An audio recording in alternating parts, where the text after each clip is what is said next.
Assalamu alaikum wa rahmatullahi wa barakatuh. Yes, we are still looking at the health review of you as an individual, you as a family, you as a head of the family in your whatever you have children, to a 2-year little girl, or a 3-year little, a 5-year little toddler. We are looking at that. And you as a healthy young man or young woman, how do you keep the traditions of not being abused, but what you men call modern life? Because some of these terminologies, they tend to look like a simple or whatever, but they are very, very sharp in kind of desecrating your beauties. Because if you are to look at what men and women call modern life, and you put it on a scale or at your evaluation or whatever, with if we are to roll tide, the whatever, maybe let's say 600 years ago, you find that in those 600 years ago, and now, there has been more crashes when men and women and children are exposed to man-made catastrophe.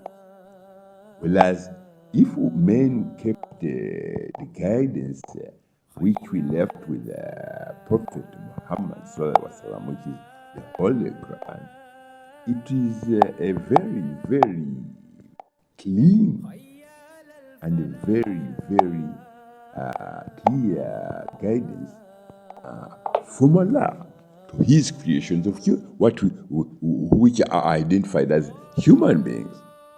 Because in most cases, it's men and women who always ventures out of the security of the security of the Most Holy, glorified Allah, who created them.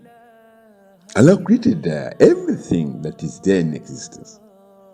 If men kind of venture out of His guidance, because if I say it's a guidance, many will say, it's just a guidance. It's the only security which you can look and say, according to this interpretation from the Holy Quran, men are supposed to plant trees.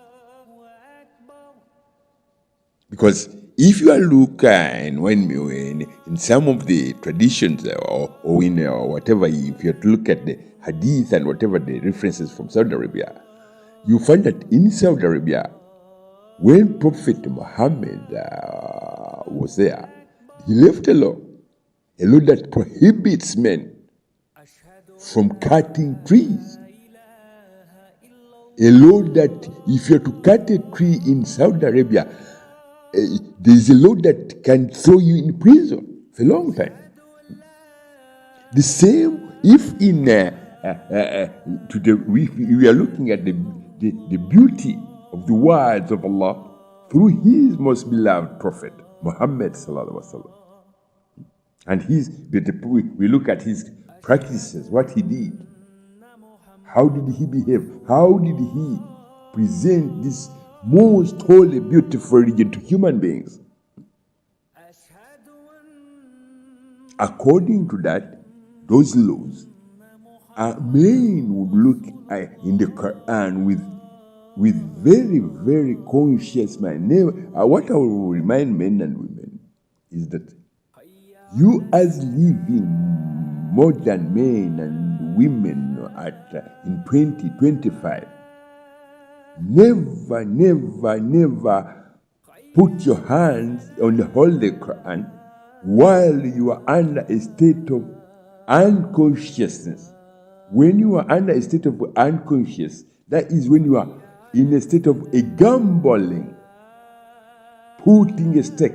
Because in this gambling culture, there's a lot of disease in gambling, There's a lot, so many diseases and so many things which can happen to human beings because gambling of any kind and basing that gambling in the records on the whatever of the Quran, because Allah says in the Quran, gambling.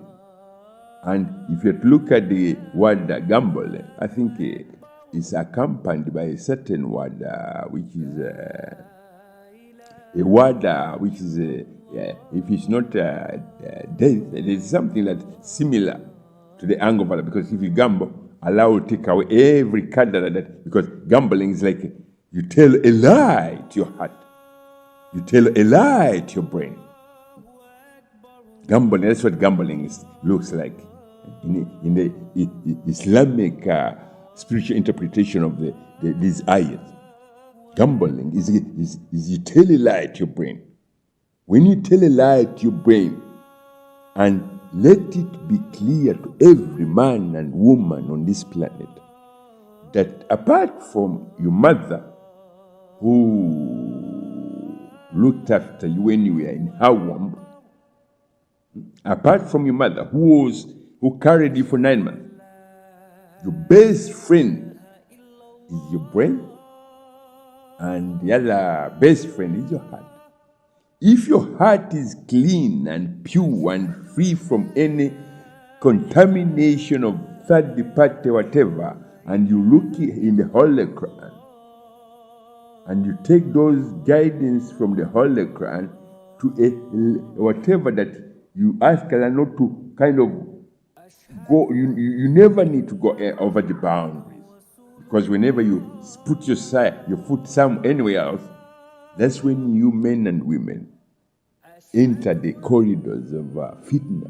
Gambling itself is fitna. Gambling is fitna. Gambling is fitna in there. That's how Allah states it in the Holy Quran. Many of you, when I did ask people in the Gambia, what do they know about the terminology of fitna? They said that is fighting. You imagine it. You tell your heart to fight your brain. What will happen? You get blood pressure.